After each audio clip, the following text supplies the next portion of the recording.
Ladies and gentlemen, how are you? This is Nights with Pin, up late, true crime. How are you? Or is it true crime up late?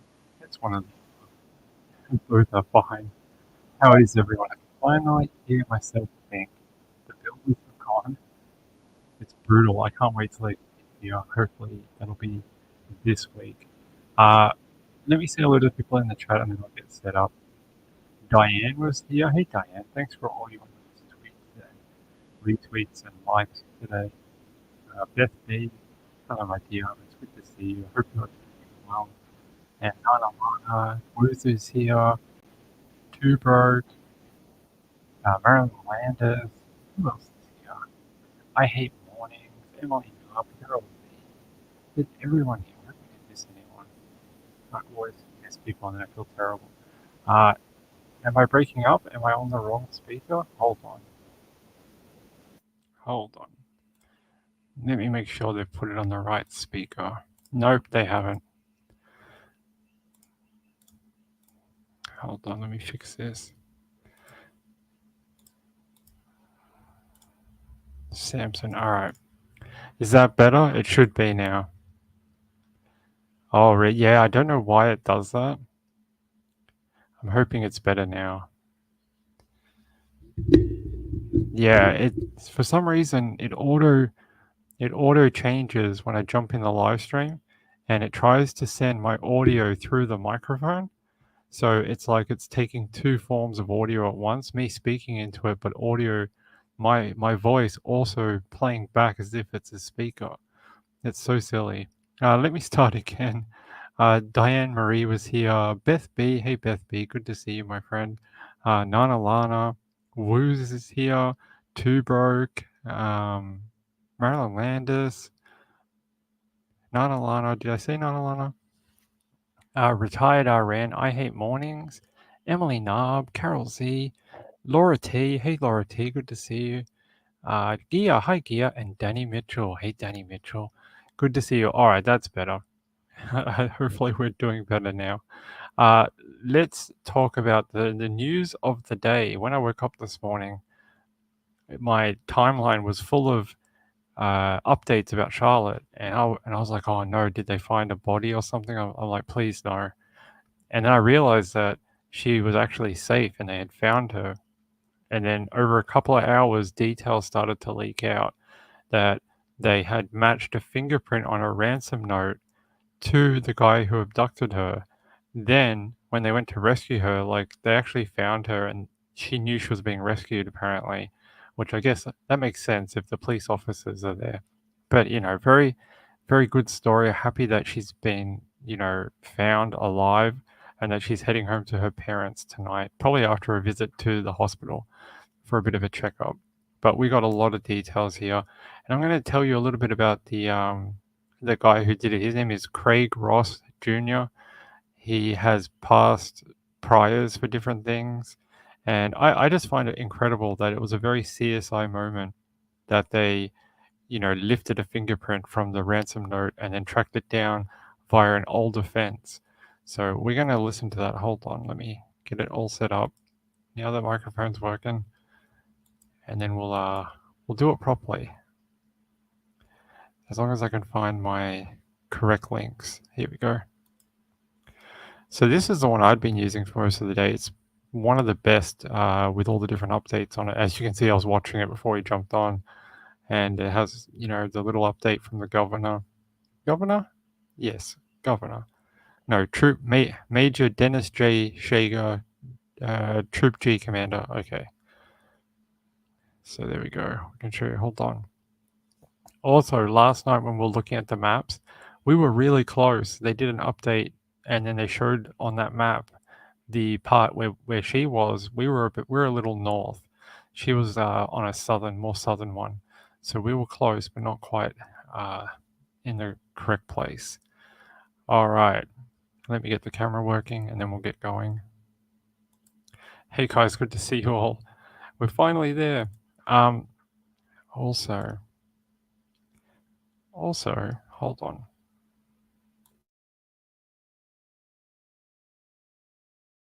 Sorry about that. I wanted to thank these people from yesterday. Cheated No More, Kathy Lynch, JDR, and Elizabeth. I don't want to say her last name, but just Elizabeth, because I don't know what her name is in the chat. But Elizabeth sent in a donation after the show finished, and I wanted to thank her before we got started tonight. So Elizabeth, thank you very much. It's very kind of you, and I really do appreciate it. Let's watch the. Did Trish already send you through the press conference update? If not, we can watch that if you would like to. I have no idea what Trish did because the builders here. I don't have anything on, can't hear anything. So if she already did it with you, I don't want to put it through again. So if you guys let me know if she already did the press conference, I will then make a decision on what we're doing next. Yes, she did already do the press conference. Okay, well, we don't have to do it. I don't want you guys to have to watch the same bloody stuff all over again. That would be boring. The details here, this is probably the video I love the most, and you can see it says Charlotte Sena's family celebrating her being found alive after 48 hours. And I will play this quickly. I thought this was amazing.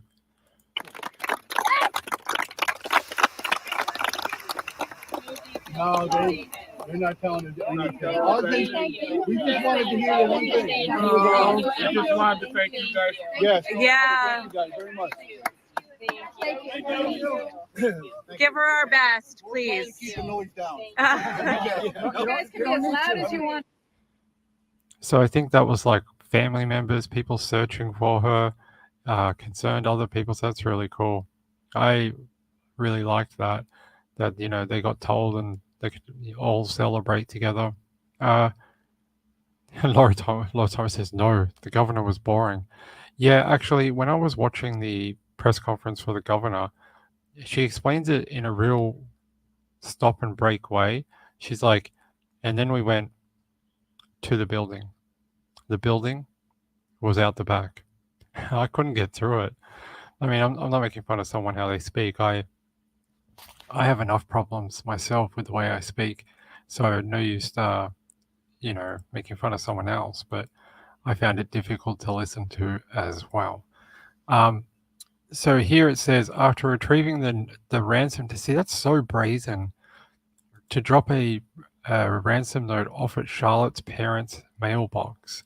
So he would have had to somehow get the address from Charlotte. So he probably interrogated her or maybe told her, I'm going to take you home. Where do you live?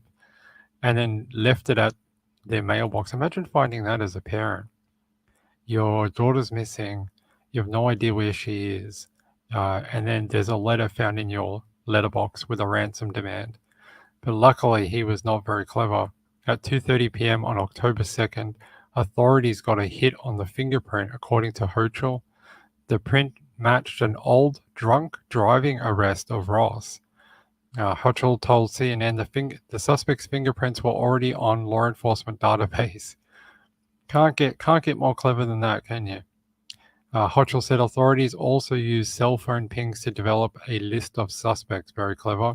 They probably did like some sort of geofencing of the area and when who or what devices and phone numbers were in this particular, 1 mile area at this particular time. And then they just started working their way through the list. Anyone with a background in child abuse material or anything like that, any type of, assault, serious crimes, then they would have built a list and then tried to run through it, but they didn't need to because this guy gave himself up basically. And I saw someone on Twitter say maybe once he got her, he didn't know what to do with her. And then maybe he knew they might be able to find him. But I was like, you really think he went all that way to her parents' house, dropped in a letter in the mailbox, and was like, I'm just going to wait until they match my fingerprints to the file? I don't think so. I think he probably would have, if he really didn't know what to do with her and wanted to get rid of her, he probably would have just dropped her on a road and pointed her in the direction of a house and said, go there, knock on the door. It's happened before with abductions. So They said in an earlier press conference, Hochul described Charlotte Sena's family and friends came here to just have an ordinary time. The kids could have a chance to be in nature, have a chance to be kids. And they came to this beautiful scenic state park, Maru State Park. That's the bit that troubles me. Yes, they found her alive, and yes, she's fairly healthy, but how long do the psychological wounds take to heal for this poor girl? You know, she's going to have a lot of trust issues, anxiety about being out in open spaces without her parents, that type of thing. So all I can say is I hope I hope she heals quickly, but it'll probably take some time, unfortunately. Wu says, I think that has changed the campgrounds forever. Definitely going to have a stigma for at least a little while. It's definitely going to be, when people go there, it's going to be like, oh, that's where that girl was abducted. It happens with a lot of different landmarks or places where there's a, very notable crime, unfortunately. Two Broke says, I loved how they would not give it details to protect her privacy. And yes, that governor was awful both times. Her first press release before she was found was torturously slow. Yeah, I had issues listening to it too. Emily Narb says, I know, right? I hope she heals mentally too. Me too. I think that's the hardest part. I mean, the physical stuff heals fairly quickly, and it doesn't sound like she has any severe, kind of bodily injuries, but it's the mental stuff that'll take a while. I did see a lot of people saying today that maybe we need to have more stuff at our national parks, like cameras or just stuff to protect people that are inside the park. But then when does that become nature? And then when does it become more like the city and you take the nature out of the park? So I see both sides of it, but I don't know what the answer is personally. All right. Well, I was going to talk about Charlotte and do the videos, but I don't know if there's a point if you guys have already seen them all. Actually, I have one here that is not I'm pretty sure this is not the governor. So let me play this one for you.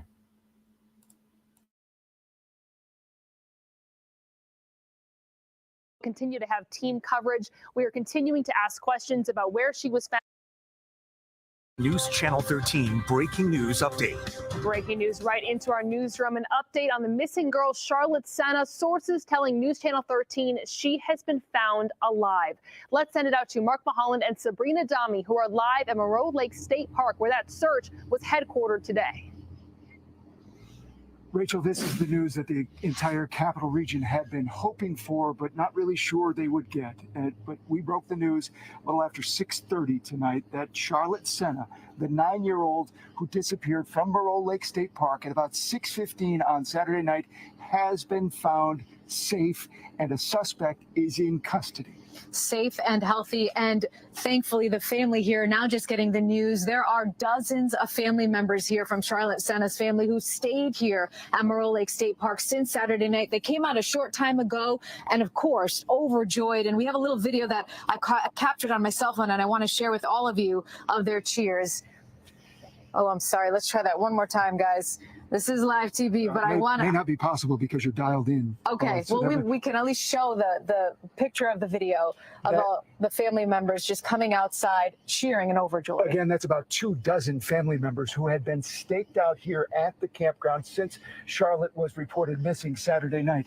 In fact, just before that cheer went up, the parents of Charlotte Sena were escorted out of here by state police, presumably to be reunited with Charlotte, who state police tell us is in good health, and the suspect is in custody. One of the family members mentioning to us that presumably out of some sort of routine matter that Charlotte is being checked out at the hospital, and that's where her parents would be reuniting with her. But again, the news that we'd all hoped for, that we weren't sure would come, did come approximately 48 hours to the minute from the time that Charlotte went missing. A sigh of relief across the capital region tonight, and our thoughts certainly are with Charlotte's family now as they are reunited, and they're going to hold each other very tightly tonight. It's not often we get to share good news Yes. such as this, and it was an honor to tell you this tonight. Rachel, we'll send it back to you. Mark and Sabrina, thank you so much, and a great video of the family there. Let's head out to Taniqua Penix, who was supposed to be at a vigil for Charlotte's safe return, but she was there when everybody found out from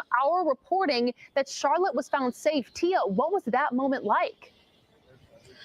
Rachel, it was a wave of emotion. I mean, the news hit everybody one by one here at Mount Zion Church. We're not too far from Monroe State Park, but people here, those that didn't know Charlotte, they all as parents could resonate, and they were wondering, and they wanted to pray for her safe return. And before they even got deep into their prayers, news broke that she was found safe. Now, before the prayer vigil, I spoke to the pastor. He said they were praying for a miracle. After the news broke, he said God answers miracles. So it was just happiness here. And although some of the people left, there's still some people inside right now. Now they say they want to thank God for this miracle, because everyone, whether they knew Charlotte or not, they were hoping for her safe return. So again, it's so good to be able to bring good news, and people here were happy to be able to celebrate her safe return.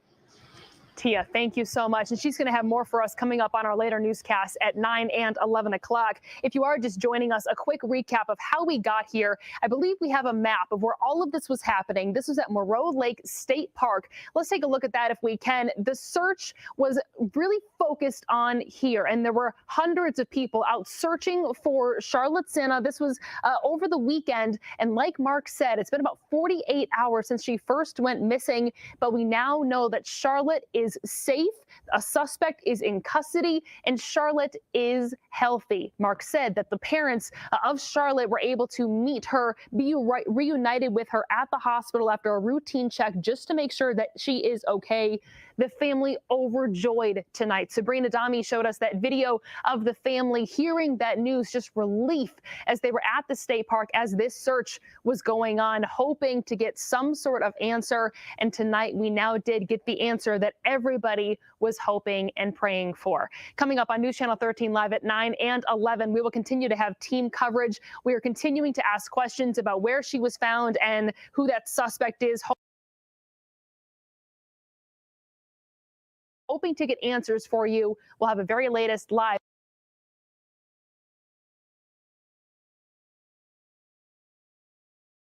All right, that was our friends at News Channel 13 NBC.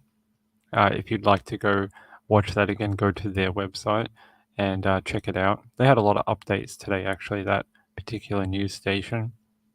I don't have a mugshot. I think they'll release that tomorrow morning at the press conference, and we'll probably get a more insight into who Craig Ross Jr., 47 is. I think until then we don't know much. But I do have this, if I can find it. There was a sort of Google view of his property, if I can get to it again, or find it again. There was actually a overview shot of where he was. Here it is. So you can see here, look at the amount of different structures on that property. And I know police said that they had seen quite a lot of different, they didn't quite know which one to go into, but when they checked through them, they did find her hidden in a cupboard. So they described the home as a double wide. I'm guessing that's some sort of like trailer home. I don't know for sure. It's not a language or description they use in Australia, but I'm guessing it might be a double wide trailer. I'm guessing. If anyone in chat knows, you can tell me. Hey, Mary L, good to see you. Thanks for being here. Marlene Clausen is also dropping in. Hey, Marlene Clausen, good to see you. Mary L says, hi, Ping, I hope you're doing well. I'm so happy that Charlotte was found. I think that we see so many people go missing and they're not found until like 10 years later, and we find them in a desert, buried in a shallow grave. And then we're like, oh, that's what happened to them. It's nice to have someone come home and be with their parents only a couple of days later. To do that in the first 48 is really amazing. They did a great job. Hi, Lux. Oh, my voice. Hi, Lux. How are you? Carol Clark. Hey, Carol Clark. Good to see you. Yeah, it is amazing when you get so many departments work together and actually, stop the kind of bureaucracy and just actually work to find a common goal. That seems to be what happened here, and that's probably why they had such good success. At least I hope so.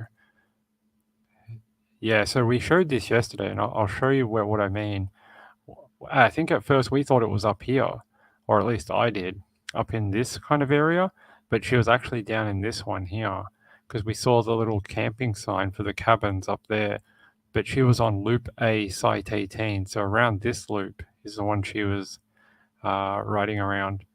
So we were close, but not not quite close enough. But it's a huge place. Look how big that is around Moreau Lake. All these different trails and bike paths and different loops you could ride on. It seems like a lovely place. I understand why her parents took her there, because it's a lovely national park type thing. So it just said here, yeah, this was the first update that I saw. It just said she had been found safe and good health. That's it. Hold on.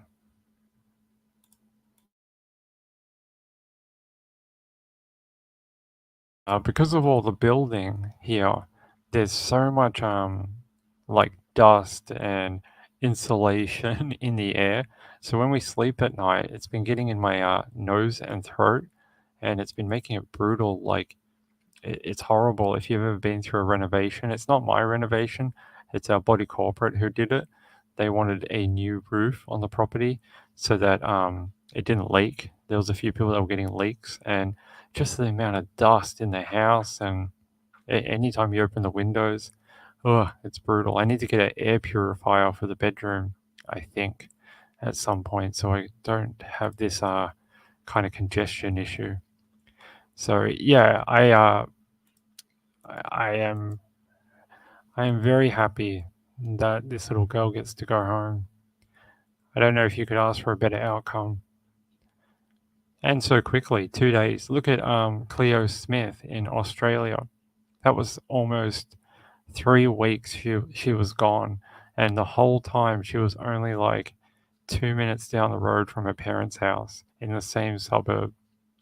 And this little girl is only a couple of days. Hopefully, he just kept her in the cupboard the whole time, and maybe just thought she was worth some money to someone, and didn't touch her or anything like that. That'd be really good to find out.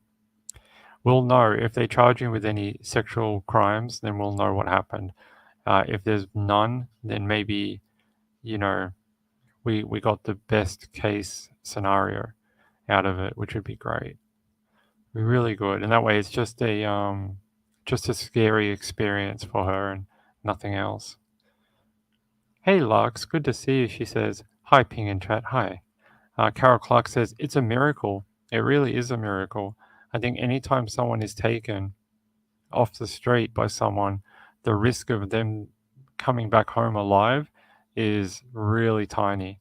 It's not very big at all, because people freak out and think they can be identified, and they think it's better to kill the person so they can't talk. And the police were just really lucky they were able to find that fingerprint, trace it back to someone, and then have an address on file where they could actually go and raid the property and get to him. So I see some people in chat saying maybe he thought she was a boy. She does sort of have that tomboyish look, so maybe you guys are onto something. I'm not saying that she's not girly or whatever. She just sort of has that sporty look to her, especially in some of her more recent photos. Even though she has long hair. I mean, I have long hair. You guys have seen it. So you might be right. Maybe they thought she was a boy, or he thought she was a boy. Could be. Maybe. But yeah. Maybe that plays into her not being assaulted. That would be a really good outcome. Emily Narb says, I agree too. People like that deserve what they get. Hopefully they throw the book at him. keep him off the streets. Because if he's done this once, being so brazen, there's a good chance he would try again, even though this one didn't work. Maybe he's like, oh, it didn't work. I can do this better next time. That's the last thing that any of us want. All right, that's it for Charlotte. I have some other stories from today that we can talk about if I can find them. If I can. Where is it? I'm still waiting on more information about that Night Stalker in Bondi. I really, really want to see what happens with that particular one, because that is really creepy. Where is it?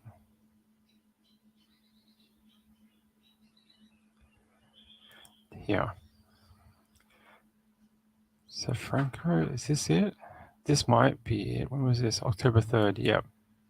So, unfortunately, in Sydney, there was a stabbing. Troy Safranco, Bankstown, son is released on bail for allegedly choking his own mom. Then the next day is arrested for stabbing her to death. Catherine Safranco, 67, was found with head wounds. Her son, Troy Safranco, 31, has been charged with her murder. A man has been charged with murdering his own mother and killing her cat before allegedly setting her house on fire.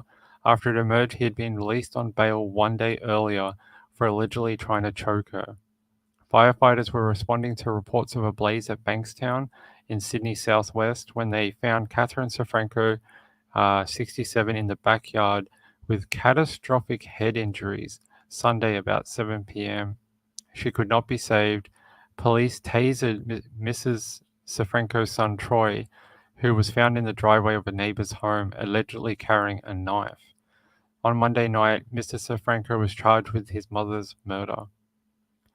He also faces charges for allegedly killing her cat, setting fire to her home, and breaching bail conditions.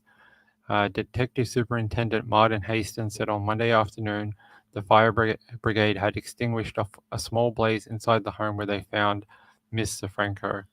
She had significant head injuries, but her actual cause of death won't be determined until a post-mortem is carried out in the next few days. 2 officers fired their tasers at Mr. Safranco.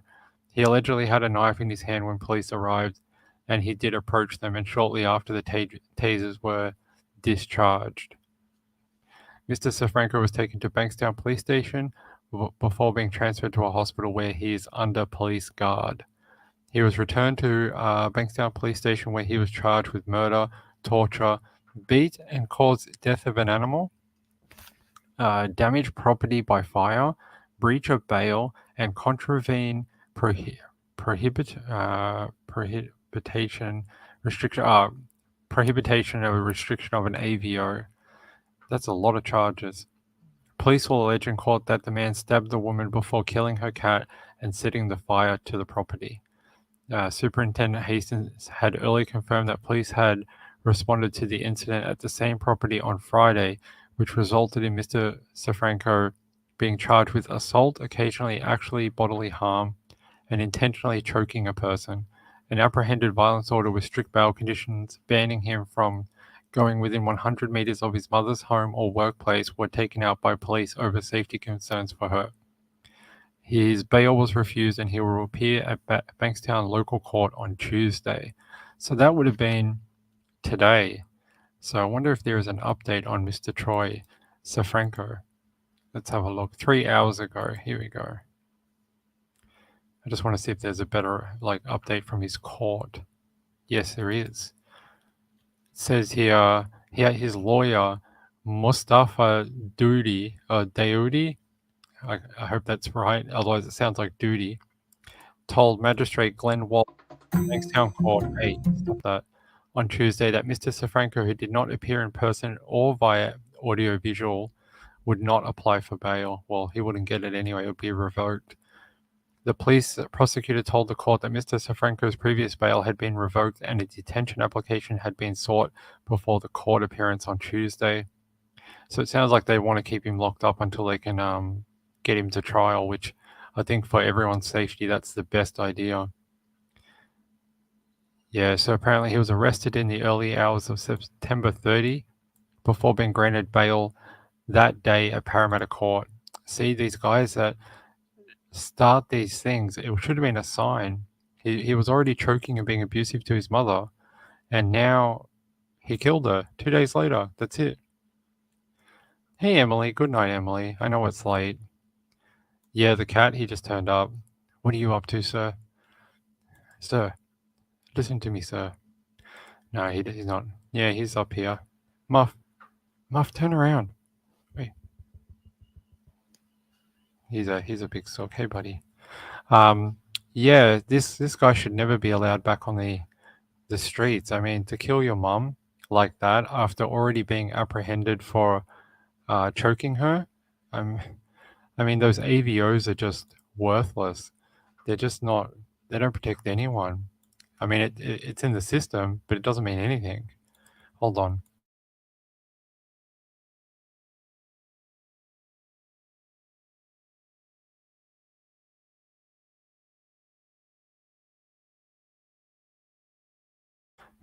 Sorry, I was trying to see if he wanted to go to sleep because sometimes he comes up here and he wants to go under his blanket, but he just wants to sit there and hang out and show his butt to you. So you're gonna have to just deal with it. Sorry. Yeah. So Mr. Troy Safranco. All it says here is at 7:02 p.m. Police allege Mr. Safranco contravened an AVO prohibiting from entering his mother's home. Doesn't change anything. She's still dead. What? Who cares? It's just, if they had locked him up for the weekend, maybe his mum would still be here today. Maybe even if they had like a minimum term of imprisonment or imprisonment in a psychiatric hospital to find out why he's choking his mum, instead of releasing him after 24 hours, maybe his mum would still be here today. You know what I mean? Like, what good is it that you just like, oh yeah, we just released him after giving him bail. Oh no, 2 days later he killed his mom? Oh, we could never have seen that coming. You know, it feels like sometimes we can praise police, like today with the Charlotte Sena. They all did a great job. A lot of the agencies worked together to get her home. That's amazing. They did great work. And then you look at something like this where it feels like the mother has slipped through the cracks and now ended up as a murder victim to her own son. Not to mention the animal, her cat as well. So I don't know, guys. It really frustrates me. We see it so often. Even famous cases like Aidan Bailey, who killed that woman in Melbourne like 10 years ago. You know, he moved to Melbourne and didn't notify the court and changed his name, and no one had a clue. They had this violent guy living around the corner, ends up abducting a woman off the side of the road and murdering her. It's just, he should never have been released either after all his priors. And then you have this one, and we got another woman, always the women that cop it. Let me grab you another story, and then we'll wind down for the night. I try and do an hour for you when I'm on here.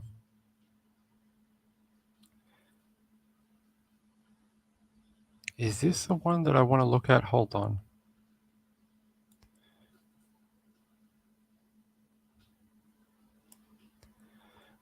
Let me have a look.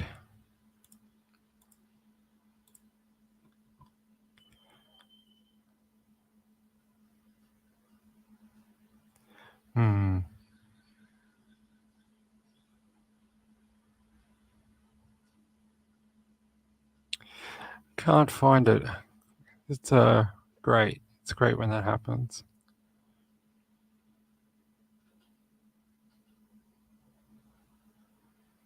Okay, apparently I cannot find the link I put away earlier for you.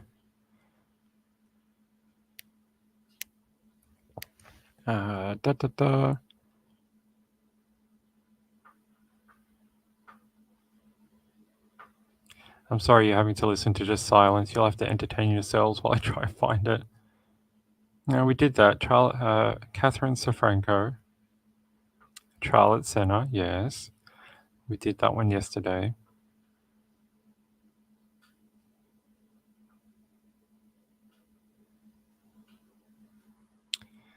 Actually, I wanted to show you this, if I can find it quickly. I wonder if I can show you. It was in the paper on the front page here. If you guys can see the title, it says, Inside the Deadly Knockout Festival in Sydney. Medical personnel filmed giving first aid. Reveller collapsed at Sydney's Knockout Festival. Unconfirmed reports that the reveller later died. So this is sort of like a bit of a problem down here in Australia. These hardstyle festivals, and I actually really like hardstyle. I've been to DEF CON 1. I've been to several of the editions before it was shut down. And I haven't been to Knockout, but I've been to other ones. They try and paint it as if the event is the issue. We have had unnaturally high amount of deaths at these festivals over the last few years. This is the fellow who unfortunately died over the weekend while attending it. His name is Mr. Lee. I can tell you his full name if I can grab it. That's one of his photos that came in. Yes, Jason Lee. Jason Lee, 26, died after attending the festival. Mr. Lee called his friend Julia Ann and asked her to come find him about 11:44 p.m. Moments later, he collapsed and was rushed to hospital in critical condition where he died. She said by the time she figured out where he was, she got a phone call saying that he was already in the hospital. By the time she notified his parents and his sister, by the time they made it to hospital, he'd already passed away. It's very sad. People go to these festivals to have a good time. And one of the big issues down here in relation to these events, as you can see all these young people, is the controversial practice of sniffer dogs at the entrance. Now, I read there's a coroner's report about the set of deaths from 2016 to 2020 or something like that. They had an unnatural high. It was like 5 people per event had died from ecstasy toxicity. And they wanted to find out what were the cause of these deaths. Like, people just don't die from ecstasy. Very common. It's pretty rare, actually. Before then, there's only been like a scattered few deaths in 20 years. And then they were trying to find why then in like 4 years span did all these young people die. And one of the factors was heat of the event, because it was put on around now, which is very hot in Australia. But one of the other things was what I mentioned before, which was police sniffer dogs at the entrance. So what ends up happening is kids get scared. They go, oh my God, there's cops there. And drugs are unfortunately pretty sort of expensive for young people here in Australia. I know, $20 a pill or something like that. That's money that, kids that age probably don't want to waste. So what they do is they end up downing their stash before they get to the police. And that way they've got far too much in their system. And, the heat affects them. They can't cool down. And they end up being very sick by the end of the night. And the coroner was actually very, very upset that the cops seem to have some sort of hardline approach rather than being proactive and trying to get these kids to have pill testing where they can find out what is in their pills, and then if there's something bad, they can throw it away, which allows them to make a choice. Do you want to have this and die, or do you want to have this and, that type of thing? So it's very unfortunate. And then I thought we'd sort of move past it with COVID and that. And then over the weekend, we learnt of 2 more deaths this weekend at this particular festival called Knockout in Sydney. It's very unfortunate. We don't know who the other death is. This one is the first one to be announced. It was Mr. Lee. Don't know who the other one is right now. They haven't said. But I just wanted to talk about it for a second because I just read the entire coroner's report for it. Wu says in Canberra they have pill testing at music festivals. Yeah, Canberra's always been a weird kind of forefront for harm reduction, and that would be great if they rolled that out nationally. Angelie, I agree. I know. Well, it's also a normal part of experimenting when you're young. Kids will do it. Shouldn't we give them an area that should be safe, and at least they'll come home alive to their parents, rather than trying to instill this fear of police and having a court record and things like that? I mean, for dealers and that, sure, of course, we shouldn't be allowing people to go in there and, deal drugs and stuff. But if these kids bring a pill or two into these events, it's better to just let them go do what they want to do and make it home alive than to scare them, make them down all their drugs in one go, and then you have a bunch of dead people, dead kids that no longer make it home to their parents. So I was pretty mad when I read about that, unfortunately. Reby, hi Ping, hi everyone. Hey, how's it going? Hey Gambler, good to see you. Candy Williams is here too. Hey Candy Williams. Yeah, I know it's not a subject for everyone. I'm sorry about that. I live in Georgia. Oh, you live in Georgia? That's really cool.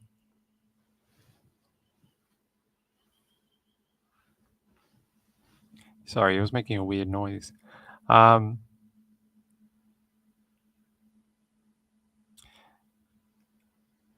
Yes, Woos lives in New South Wales, don't you, Woos? Angelique says in the US they are tearing families apart over weed. Yeah, isn't there people that have been sentenced to like 10 years, 20 years in jail for weed, unfortunately? It's very sad.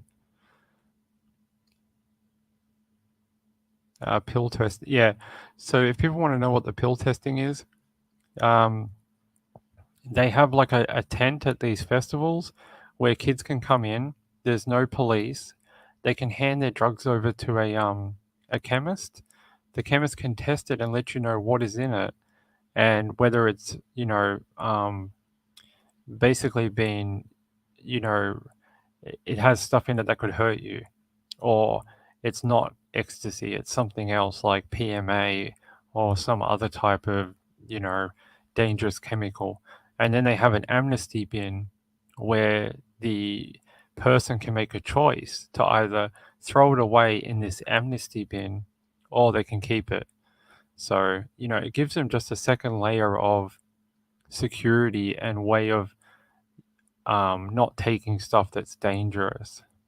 I mean, I know a lot of the deaths were from pure MDMA, high concentration, but even then, maybe at least if they did the testing, they would know it was high concentration and not to take too much of it.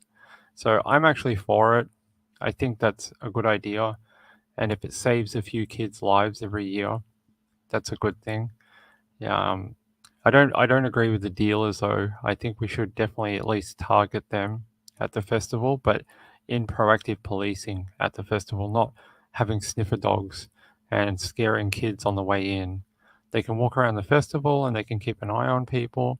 If they see people that are constantly meeting up with others and handing stuff over, maybe those people need a bit of a talking to and a search. But yeah, anyway, that's just my opinion. You may not agree, and if you don't, that's okay. I get it.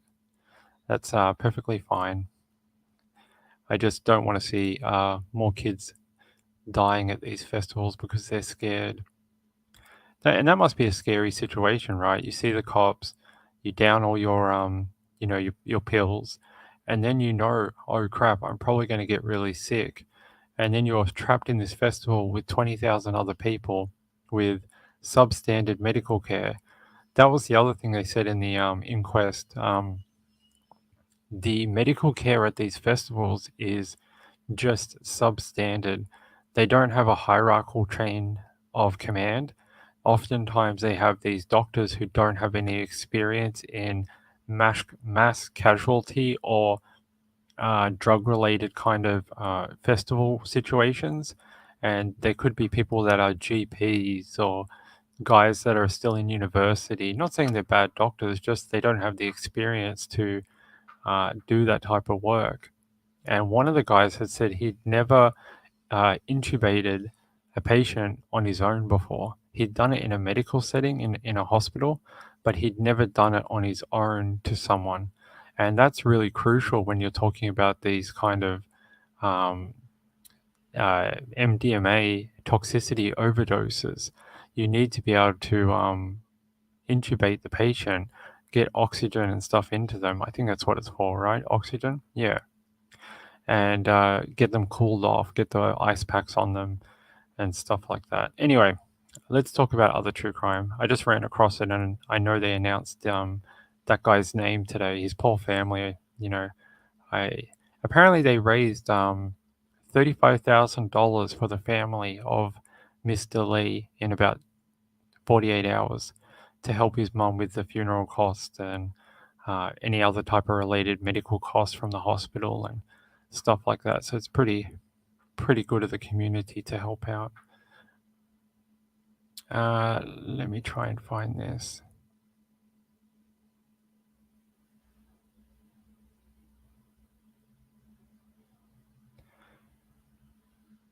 I'm just trying to find, I don't know if this is it. Hold on.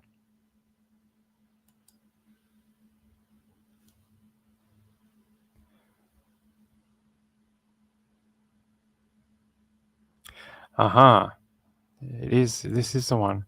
So it says here, Courtney Heron's brutal killer, Henry Hammond, enjoys lunch at favorite restaurant. Photos show him on escorted release from mental hospital just 4 years after killing. So Henry Hammond killed Courtney Heron. He was found not guilty of a murder due to mental illness, and he had been released from jail early following another brutal beating. So I think people beat him up in jail. I don't know if many people remember her killing, but it was really senseless. Courtney Heron. Let me just go grab her original story.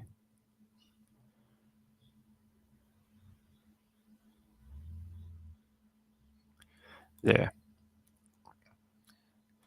I'll jump to this one first so we can talk about this. Courtney Heron, woman murdered in Melbourne Park, died from horrendous bashing. So that's her, Courtney Heron. Happened a while ago. Courtney Heron, a 25-year-old woman of no fixed address, had been identified as the victim of a horrendous bashing Friday night that occurred before she was found dead in Royal Park in Parkville, Melbourne. So she was sleeping rough, I think, from what I remember. The latest victim of violence directed at young women alone on Melbourne streets at night, Heron's death has horrified Melbourne. Courtney had experienced issues with drugs and mental health as well, and we are well aware homelessness is often a factor that goes with those two challenges in life. As far as we're aware, Courtney had been couch surfing with friends and possibly sleeping rough as well.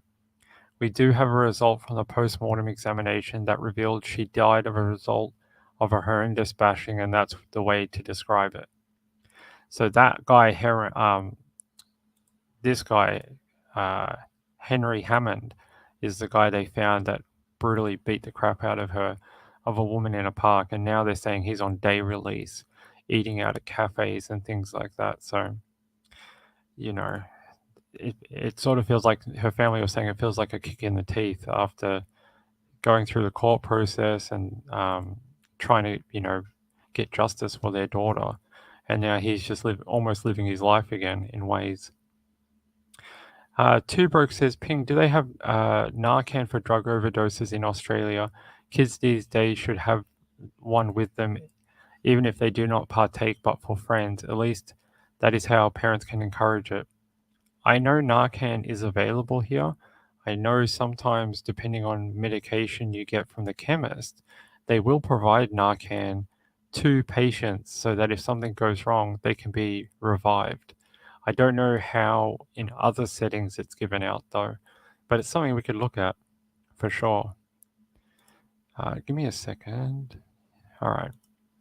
So yeah, I don't know if many people remember Courtney's case, unfortunately, but the reason I wanted to bring it up was because this had been in the papers recently, saying that her killer had enjoyed lunch at her favorite restaurant.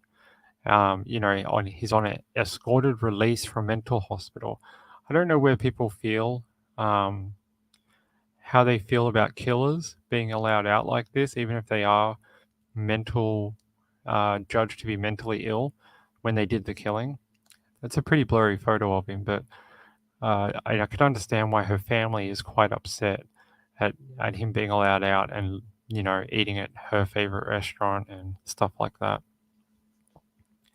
So she says here, Courtney's father and criminal defense lawyer John Heron fears his daughter's killer is being prepared for release, only 3 years after he was found not guilty of her murder due to mental impairment. In March 2020, Supreme Court of Victoria Justice Philip Priest told Hammond he would be moved from Port Phillip Prison to Thomas Embling Hospital for what could be the next 25 years. Justice Priest further told the community Hammond would not be reviewed for early release for at least 24 months. Well, that is about 2 years ago now. It is 2023, so it's 3 years ago. Speaking from Vietnam, Mr. Heron told Daily Mail Australia on Thursday he was livid Hammond was being allowed back into the community. When Courtney lived with me in Thornbury, Narai Thai in Thornbury was one of our favourite restaurants that she and I went to.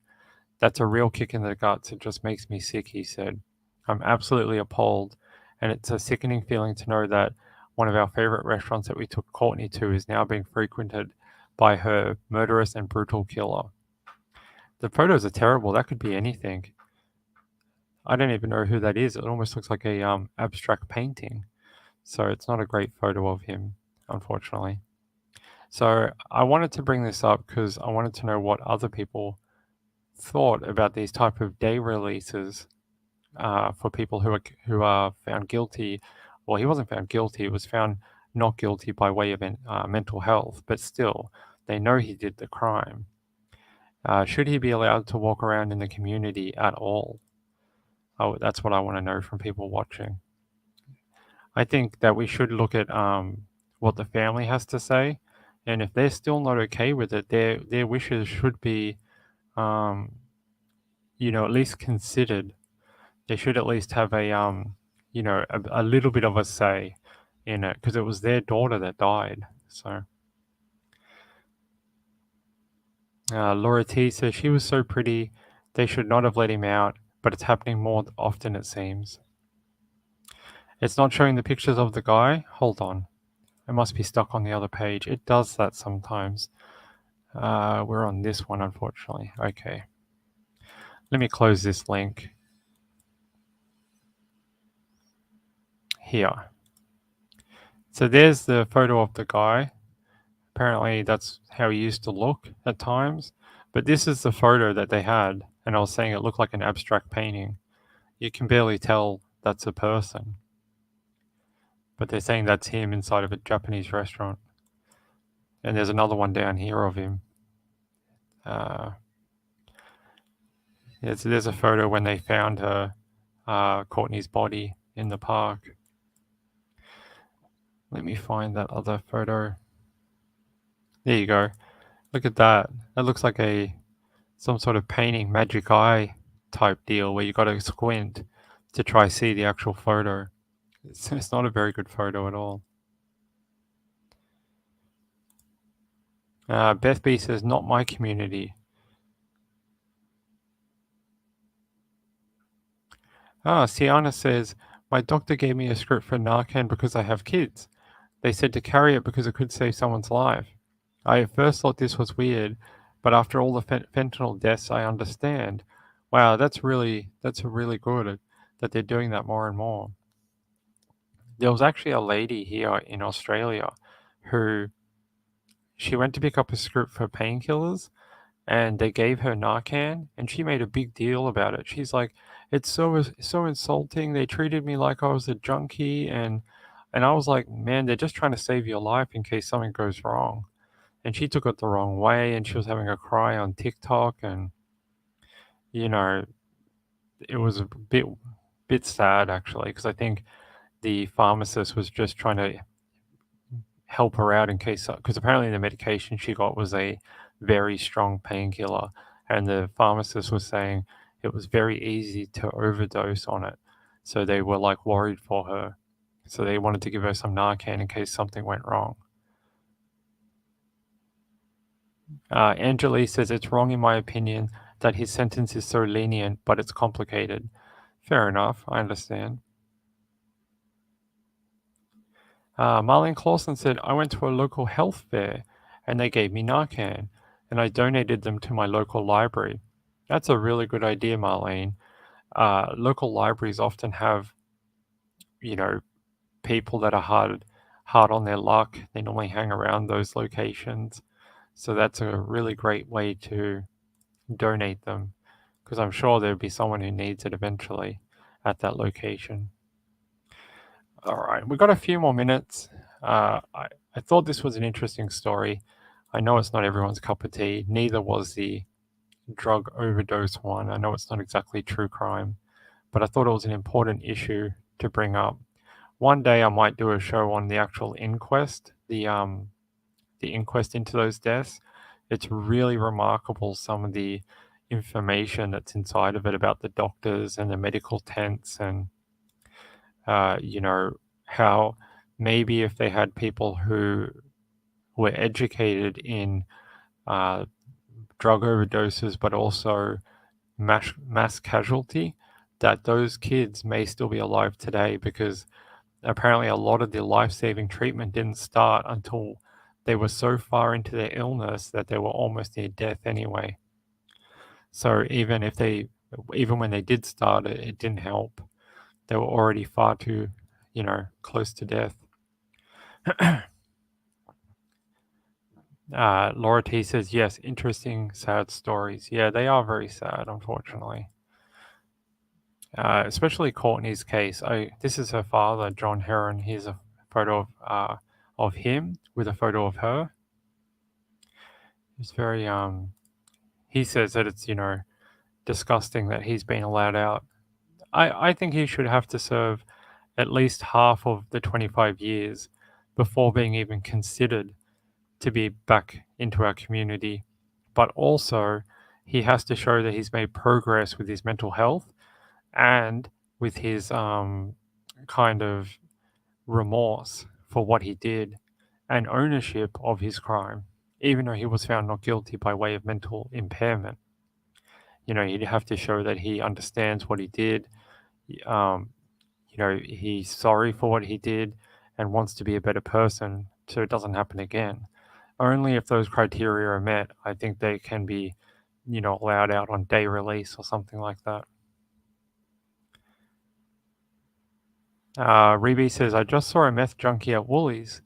She was so thick and itchy, and her teeth. Wow, no, it's a shame, isn't it?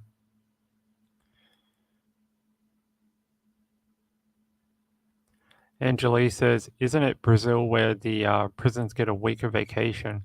Yeah, I think it's a spiritual thing, isn't it? Or like a religious thing where they can have a time off or something. I wonder if they actually report back or not. Like, my week's up.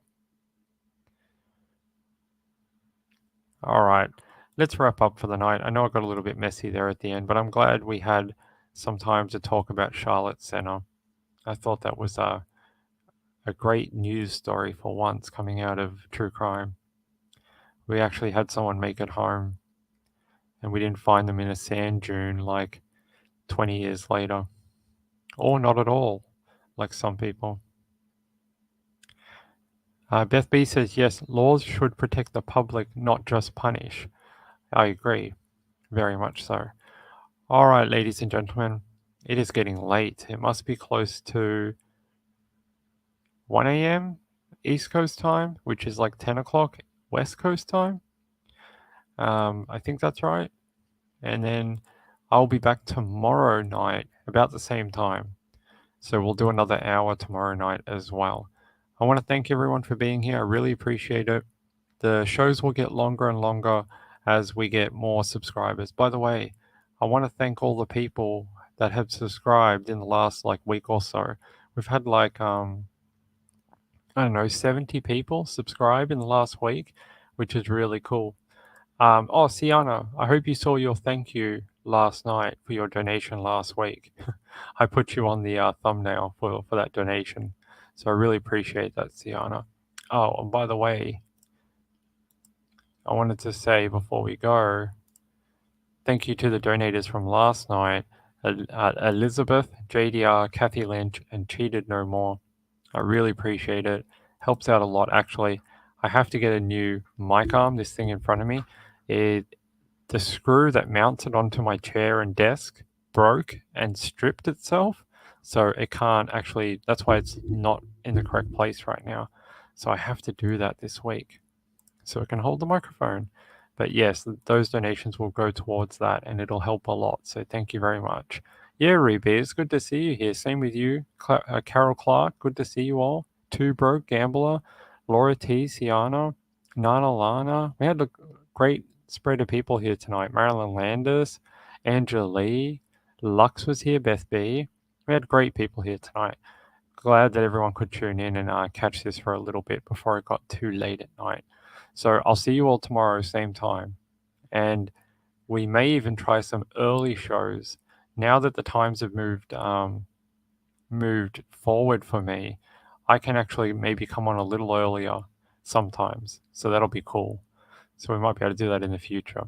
So that's it from me. Say goodnight to the Mr. Orange here who's ignoring you all. And I'll see you all tomorrow. Good night, everyone. I love you all. See you later.